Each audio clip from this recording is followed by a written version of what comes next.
Y'all know what time it is.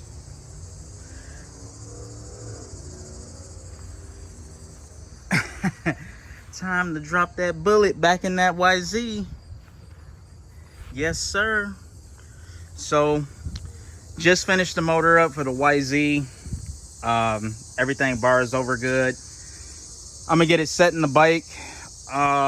If you guys watched my last video when I was assembling the engine, you saw that this is using a quite a bit different head gasket setup. So now it has like a top fuel hoop and a copper gasket.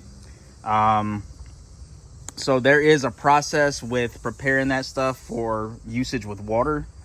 So even when the engine goes back in the bike, I might have to pull the cams back out, and I might have to do a torque sequence on the head again.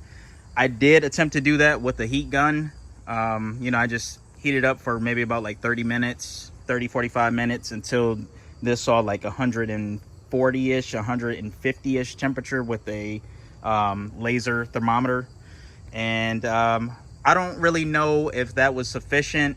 I guess one good way to do it is to basically get the bike in the actual, or I'm sorry, get the engine in the bike and warm it up that way, you know, with just combustion heat, and then retorque the head. But I don't know.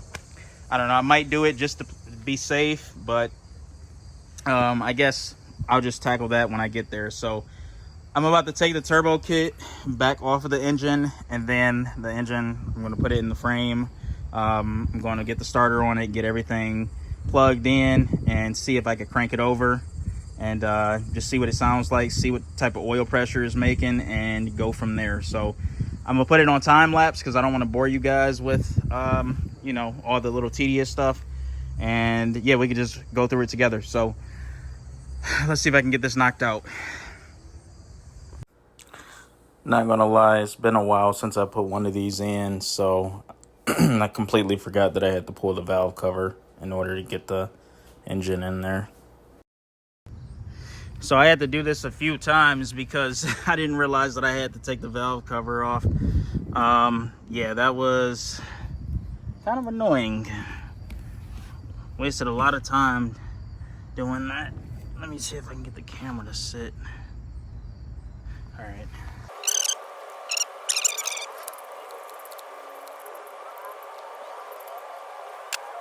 So it's in there, boys. Looks pretty good too. It's been a while. It's been a long while. Man, it looks badass.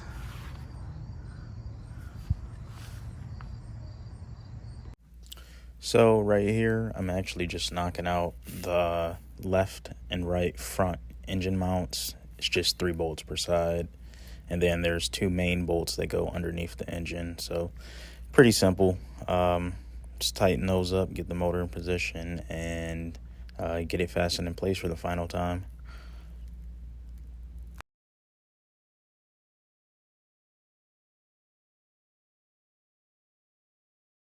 New plug.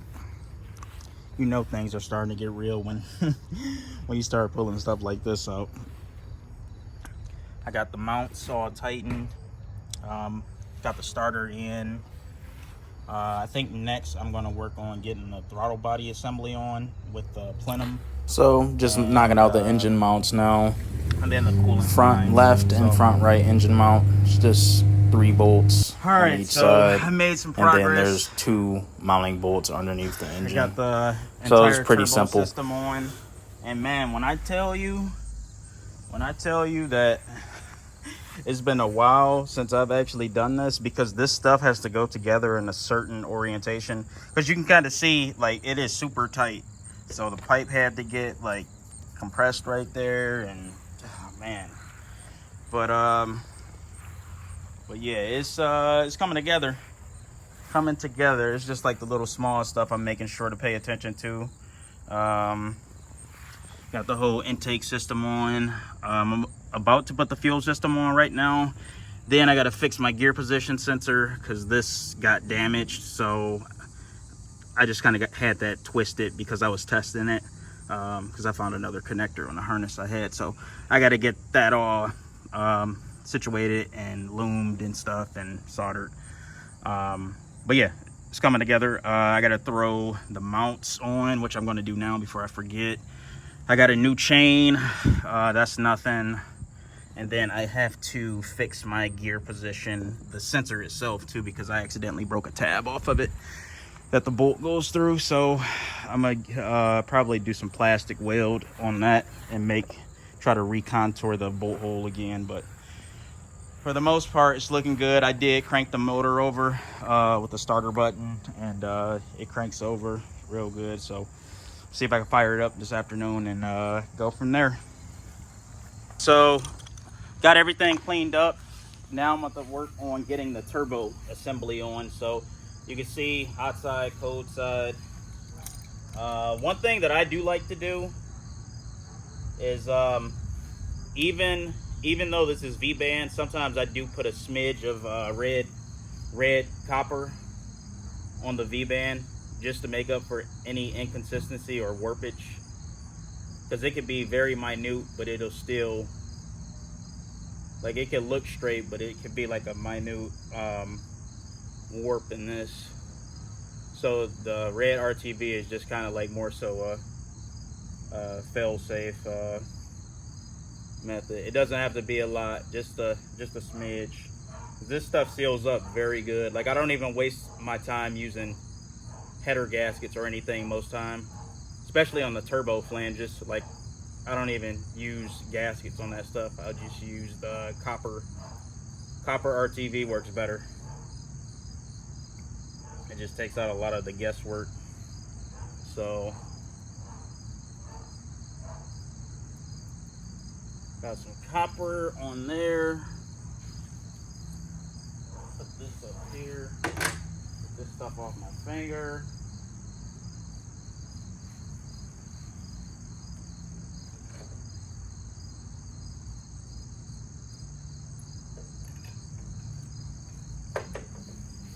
Actually, give me 1 sec. I gotta take something off of the turbo. All right, should be good to go.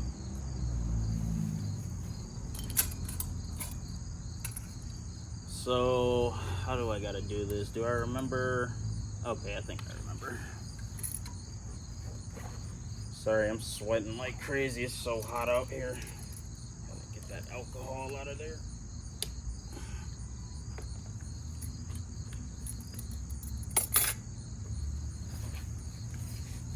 I probably got that camera set up in the wrong location because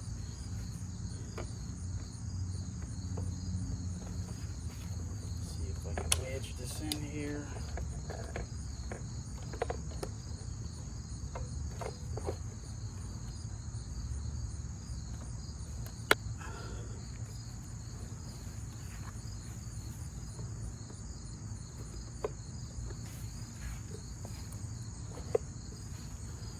Oh, I know what's going on. This is hanging outside of here.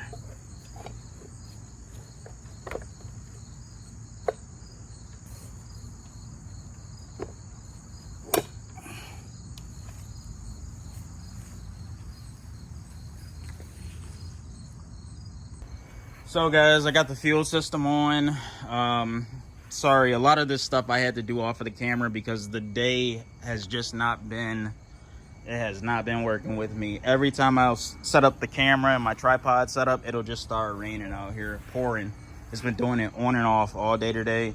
So I got a small shed that I work out of, and it's just not, it's not enough room to set up a tripod in there and get a good angle. So but yeah, I got all the fuel connections on. I got the fuel filter on right there. I really want to change that because that was kind of like a last minute thing that I added last year, and I don't really like how I don't really like how it's in this area, or maybe I need to change my fuel fitting configuration. But turbo's on, all of that is all sealed up. I do got to put a clamp on that charge pipe on the other side, and then I got to clean this off too because that, oh, wipe that off there. But yeah, I'm about to fill it with some E, and then I'm going to pressurize the actual fuel system. What makes it nice is I can actually do that right off of the Moto Gadget app. So you can see right now I have the ignition on, ECU is on, so you can see that circuit is turned on. The fuel pump is actually tied into auxiliary power source 2. So if I hit that, the fuel pump would actually come on, but it's no fuel in it, so I don't want to do it while the pump is dry. So let me fill it up with some corn, and then I'm gonna pressurize the system and see if it's any leaks or anything. So this is one thing that makes this very, very helpful to have, being able to trigger these circuits like this, because, you know, it's just for troubleshooting and actual like diagnosis, like this is this is amazing. So let me get it filled up with some corn and then just go from there.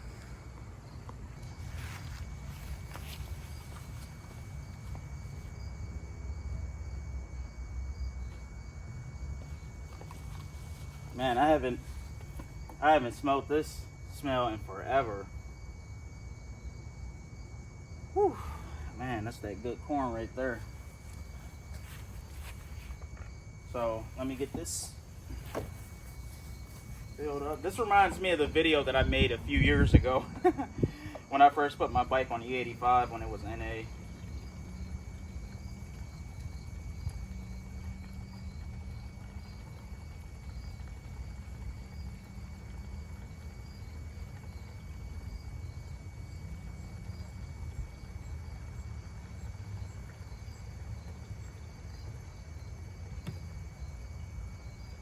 Alright, that's enough for the video, for the test at least.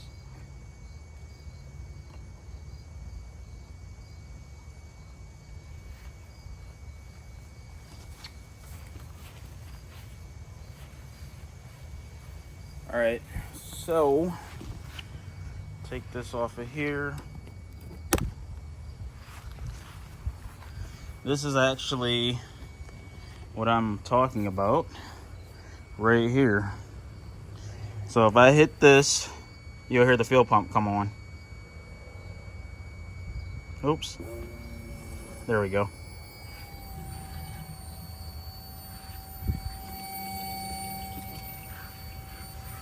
Do we have any leaks? Alright, everything is looking so good. Pretty good so far. I don't see any. Oh wait, did I see something? No, I didn't. That's my eyes playing tricks on me. Alright. Looks like I did something right. So you can see that returning in there. Please don't pay attention to that return fitting. I don't really have I haven't found a good means to tie in a return into this tank. So I don't know, I might have to look at some radium stuff. It would be nice if I could just find something that basically, like if you drilled a hole in the tank and then it like expands or something to seal it, because other than that, the placement is just I don't have a lot of room to integrate a return into that tank. You'd have to. All right, yeah, everything is dry. Everything is dry. It's pretty good. Let's see what the fuel pressure is. We right on the money, baby. Fuel pressure right here, 44. I'm gonna turn this off. The nice thing is that this thing, so you see how it's showing what the fuel pump is pulling, 4.7 amps. So if you flip this actually becomes a dash too. I never use this because I have the Fueltech, but this is a pretty nice feature. But all right, I'm gonna turn it off. See the fuel pressure is going down. Turn it back on. Yep. All right, looks pretty good. It looks pretty good. So we can move on to the next step. I got to put the gear position sensor in, and then I got to fill this thing up with oil, and then I think we might be good to do a test fire. I think we might be good. This was kind of a pain earlier because for some reason it seems like every time I take something off of this bike, it seems like it's always harder to get the bolt hole locations lined up. So I don't know if it's thermal related or what, but man, I was about to pull my damn hair out earlier trying to get that turbo assembly on. So, but yeah, we ended up getting it. Everything is or I ended up getting it, and everything is sealed up now, so should be good to go. I got the oil lines on.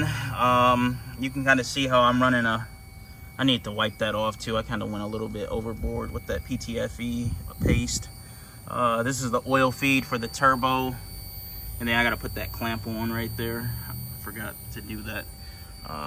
Let's see what else. I got to fill it up with coolant, but I could do that after the fact, because if it does run, it'll probably only be for about like 10 seconds and I'm shut it off. I just want to see if I get oil pressure.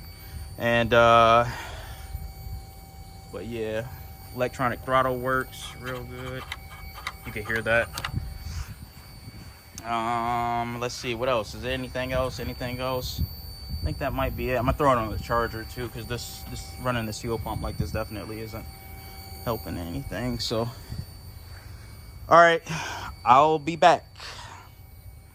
All right, so the only thing left to do is to put the oil in. I'm not sponsored by Matol. I'm trying to be though. But I mean, we can all wish, right? We can all wish. All right. I always use this clear bottle because this oil is like lime green, and I just feel like I look cool when I do this. So I always choose to use the clear funnel with this one. So I got that off. Let's get this oil open. This is Matol 15W50. I have really good luck with using this. I've used this in my prior turbo build on this bike too. So get that out.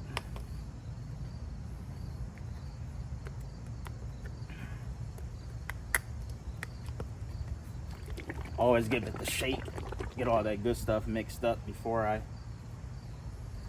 pour it in there. Crack the seal. All right, let's get the... I always put an entire quart of oil in my bike too, by the way. More so because I'm running the turbo and it requires a little bit more volume. So that's the reason why I do that, because this bike does take a little bit less than a quart, but I just trying to be a little cautious.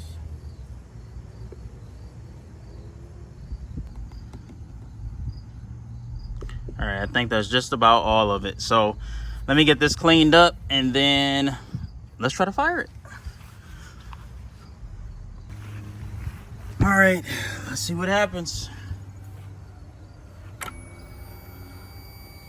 Oh, you guys like that. You like that startup screen, don't you? All right, so that's the ethanol content reading. Looks like we're a little bit over maybe like E78, somewhere around there. Everything's reading good. Fuel pressure, primed, battery's reading good. So let me put this camera back here. Oops. And let's see what happens.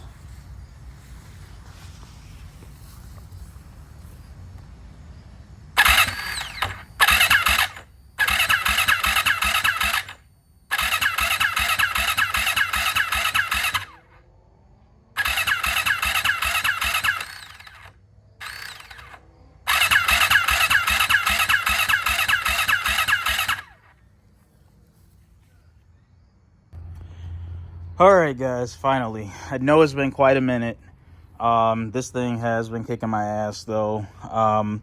Shortly after that last clip, I basically went through a head scratching situation because, as you could hear in that last clip, the bike, it was like struggling to crank. So since that point, I had changed everything in the starter system. I had put a new starter solenoid, a new starter, thicker welding cable for all the starter connections. I even hooked up my 16-volt race battery as a test just to make sure it wasn't this full spectrum battery that I have, which has been great. Of course, it didn't end up being that battery. This battery is still great. But basically, I was running into an issue where the engine it did not have enough cranking speed, and that is kind of important with the Fueltech, because if it doesn't have enough cranking speed, then you can't start the engine. You'll have a loss of RPM sync, and it brews up all types of hell. So as a last resort, because I was in a situation where my back was pretty much against the wall because I had to take the bikes down to Georgia. I just recently took the Fueltech class. Shout out to the Fueltech USA group. It was a really good tuning class that I took. But as a last resort, only thing I didn't change, and the reason why it actually even came up as an idea to change it in my mind, is because I forgot on my last 450cc turbo setup that made in the neighborhood of 130 horsepower, I actually had the cams re-indexed. So you can see how shiny these cams are. I had these rim polished. Basically makes them look like a mirror polish. You know, it reduces friction. So these stock cams essentially have 30 degrees of overlap in the stock configuration.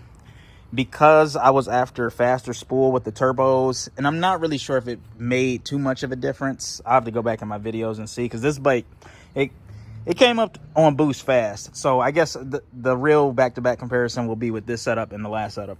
But anyways, these cams have 30 degrees of overlap stock. In an effort to make the thing spool as fast as possible, we re-indexed the camshafts, because these basically, you can press these sprockets off of the actual cam core. We took out 15 degrees of overlap, so exactly half. I'll have to go back through my notes and see what exactly was advanced and retarded. I think it might have been the intake was retarded and then the exhaust was advanced. I have to double check. But essentially, the engine should have been making more cranking compression, which helps tremendously with spool time by having that extra cylinder pressure. I could also get away with that too, because I run E85, so I could have a more increased dynamic compression without the chance of running into any type of detonation situation. That's the beautiful thing about E85. But essentially, I forgot about that. And I think what was actually going on is these cams, they just weren't bleeding off enough compression. Something else did come up that I had thought about as well. On this camshaft right here, this is the one that has that decompression pin. I was reading online that sometimes there can be a malfunction with this pin to basically to the point to where it won't actually bleed out any cylinder pressure to allow the engine to crank easier during a engine cranking situation. But I'm not 100% sure on that. I'll have to double check that and see if that's even a see if that was even a possibility. But one other thing too, I had actually went over this in my past videos, like in the early parts collecting stage. I had showed you guys this line-to-line piston right here too. So this piston has a line-to-line coating on it. This is in no way, shape, or form a shot at them at all. I think it was just more so a miscalculation on my part. But this piston was really tight in the bore. So this is actually set up to be this way because essentially as the engine runs, like on the first run, the engine will self machine this actual coating right here, and it'll I don't know how much exactly it will take off, but I know it will shave some of this coating off as the engine runs, and it'll basically conform to the cylinder walls for a nice tight piston to wall seal. I think in my case, this was just a little bit too much for this starting system on the YZ, because those starters, they aren't Hercules. They definitely have a limit, as I found out in the last couple of weeks. But even installing this piston in the jug this time around, because I've done it once before when I was still stock internaled. The off-the-shelf pistons usually go in like butter. This one right here, it was super tight to get in, and even barring the engine over, it was noticeably tighter, way tighter. Like way tighter is an understatement. Even getting it out was kind of a pain in the ass. So I just said, screw it. I bought a new off-the-shelf 102 millimeter piston, same exact part number and everything. Still suited for the Athena kit that I have. Exact same piston that comes with the kit. I threw it in just to rule that out. That did make somewhat of a difference. But the main thing that fixed the issue was putting in a new set of OEM cams. I overnighted a set from Rocky Mountain ATV, threw them in, and that completely fixed my issue. So now we can see what this thing will actually do when I hit the starter button. So let me set up the camera, and then I'll show you guys what it sounds like.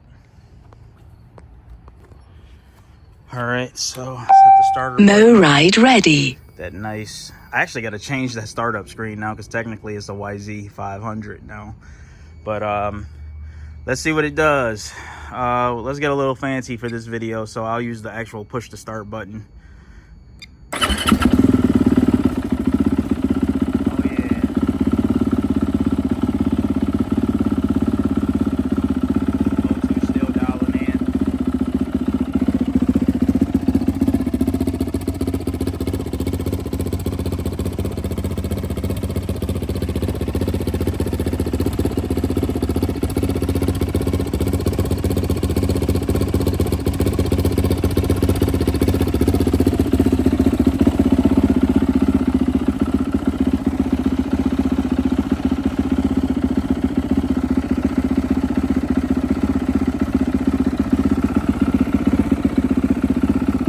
Likes to idle on the richer side.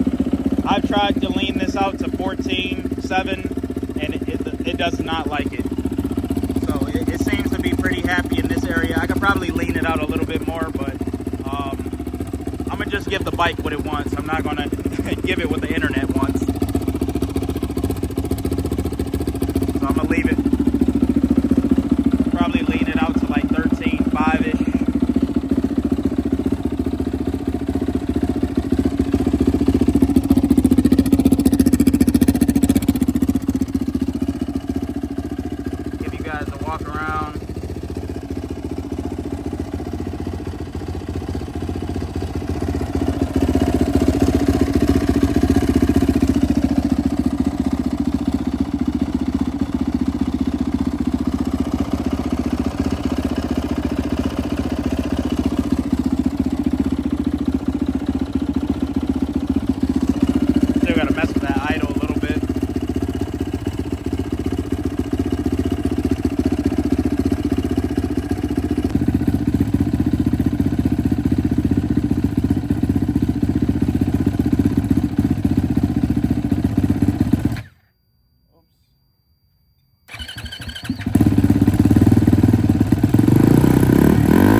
Obviously, I still got to play with fueling on this thing because it's off. Fueling is definitely off. Like even pre-revving it. I mean, that's kind of to be expected though, because I've made some pretty major changes to this. So I had a lot of work done to the cylinder head, plus 2mm valves on intake and exhaust. I got some really nice Ferrea titanium valves, both intake and exhaust. In it now, so this head is flowing a lot more. I had a crazy CNC port done on the exhaust side and the intake side. I got a custom valve spring, valve train setup for suited for boost, and then obviously just the overall the overall bump in engine displacement. So it was to be expected. I did take it for a small ride yesterday just to get a baseline pull with the same tune that I had before, and right off the bat it is commanding 40% more fuel. And even with it, because I have an auto correction on the ECU, so it could actually supply about 30%, 40% more fuel on demand with the way that I have the ECU programmed. And even with it adding that much more fuel, it was still lean. So it has to be moving a lot more air. Even with my little small test ride, I got in it a little bit and it wanted to pick up the front tire like instantly, like with no effort. So so I think these changes have definitely been for the better. So I got a new tune revision today. Obviously, you can see when I revved it up. Still got to work on that low end, mid range, because I don't think it has enough fuel. That's why it like hiccuped a little bit when I got in the throttle. Because if I snap the throttle hard, it'll basically like want to die. But if I do it gradually, it'll rev up. So I think I know what that issue is though. So I mean, for the most part, it's together. I'm just happy to hear it run again. It definitely starts a lot easier than my last setup, which I don't have an explanation for. I could look at the starter button on this thing and it'll just start right up. So let me do it one more time. Mow ride ready. I still got to fasten this down. I got to re-drill the holes for the Nano Pro, which is pretty sweet. Oh yeah, wait till you guys see the anti-lag setup too. So if I do a supermoto event, this anti-lag right here, when I let off the throttle, it'll automatically position the drive-by-wire throttle body to a fixed position, and then it'll pull timing and adjust fueling to basically where it'll keep the turbo spooled up, even going through the turns and letting off the throttle and everything. It's badass. Wait, I'm gonna make a actual dedicated video just for that, but start it back up.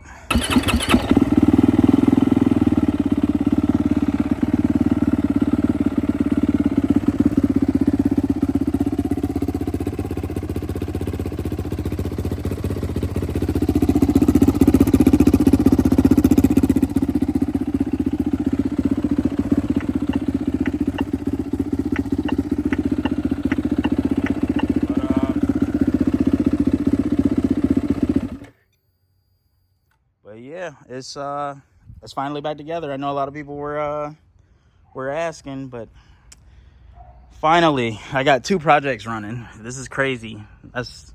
I'm still baffled when that comes out of my mouth. 2 projects running, pretty good. So pretty happy with it.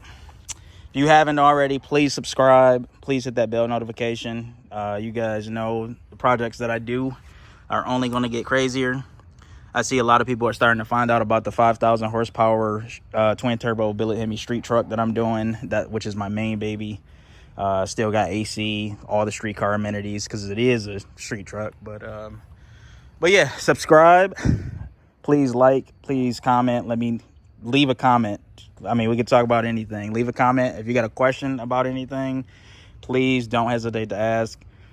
And yeah, just stay tuned for the next video. This one should be dropping in about a day or 2. And yep, ride safe, and hope you guys enjoyed the video. Peace.